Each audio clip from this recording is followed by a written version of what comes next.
What's up, YouTube? Welcome to episode 1 of my weekly series on redesigning cars. In today's episode, we're going to start off a 4-part series of the Camaro.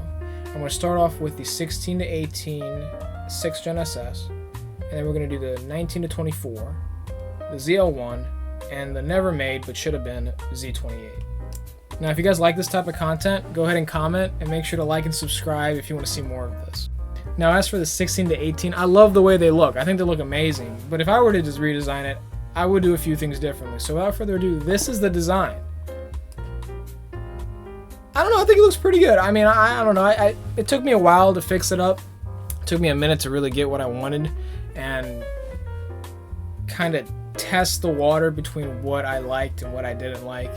Overall, it was really hard to find something to fix. The early 6th gens, like I said, are really nice. The early 6th gens did have a simplistic body line. It really kind of evolved itself from the late 5th gen, where the 6th gen gave off the design language of a thinner top grille and an overall thicker bottom grille. That is kind of what really made the 6th gen special, which compared to the early 5th gens, you can definitely see the design change and a whole shift in design language overall. For my design, I decided to incorporate the late 6th gen hood, where it has a protrusion in the center, which makes it look a lot more muscly in my opinion. The only thing I didn't add from that hood is the center's heat extractor. I opted for the 16 to 18 double heat extractors on the sides, and I redesigned those a little bit and tweaked them to fit with the body line more. Moving on down to the headlights, I got rid of the high beam circular piece, the module that sits in the center of the light, and I opted for more of a thicker LED, which, as you can see from the original design, looks thicker in my newer design. I didn't really change the design that much. It looks the same, I just made it look more appealing in a sense. We stay in this area of the car. I did move the SS badge up, which was a design change that was made transitioning from 5th gen to 6th gen. Because there is not a lot of real estate on the top grille to do anything, they moved the SS badge to the bottom, which is the same with the rear, which I'll show you all soon. Moving on down, we do have the side vents, which I took some stuff out, I added some stuff in. I got rid of the LED strip that goes sideways for the SS's. And I did add more grille space, which helps with brake cooling if you want to think of it from a functional standpoint. I think it looks pretty good. Overall, it looks nice. Now, if y'all have seen the newer like Chevy SUVs and stuff, they like to kind of smush the front end of the car. And what I really did here was give that design language into this car. I gave it that look of like an arrow almost, pointing to the center of the car, and I made it look mushed. Yeah, I don't know. I think it looks nice. It's something that I really thought would complement the rest of the car, because when it comes to the original design, there wasn't really much going on in the center part of the car. It was more or less just like, okay, we're pointing to the center, we're moving the entire thing up and making it look kind of like a beak, which you don't really see in muscle cars. This is actually the only muscle car, because the Mustangs have kind of like a flat face. The Mopars definitely do. You can definitely see it in the Challenger. The Camaro is a little different. It's a lot more pointier, especially the 6th gens. One thing I did forget to mention for the top is that I did open up the grille.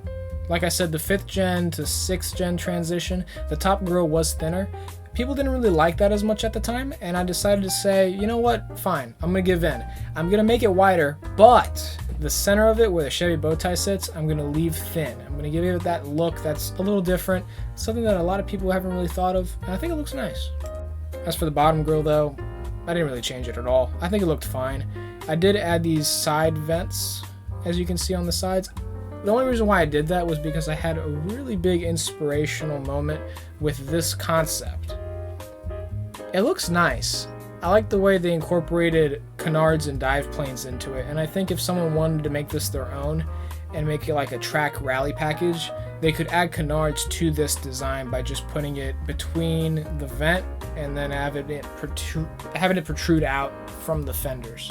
But yeah, that's pretty much the front. Let's move on to the side, which has basically nothing changed to it except for a bit of a body line that I added to the side fender, which stay tuned. When it comes to the Z01s and the up-and-coming Z28 I'm going to design, we're going to be using that body line a lot. Adding vents, taking vents out, designing something that could reminisce of like the Mustang GTD. I don't know. There's a lot of stuff I could do. I haven't designed it yet, but if you guys have any ideas, let me know.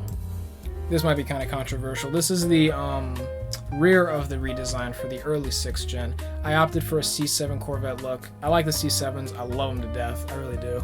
And they were made around the same year, so there was a lot of design change, design cues, I should say, that were incorporated in both cars. As you can see in the Camaro that GM designed, it doesn't have much going on in the rear. It's almost kind of bland. There aren't any vents, there aren't any things that really make the body lines pop on the rear of the car, except for where the taillights are. What I did was I incorporated everything from the front and I added it to the rear.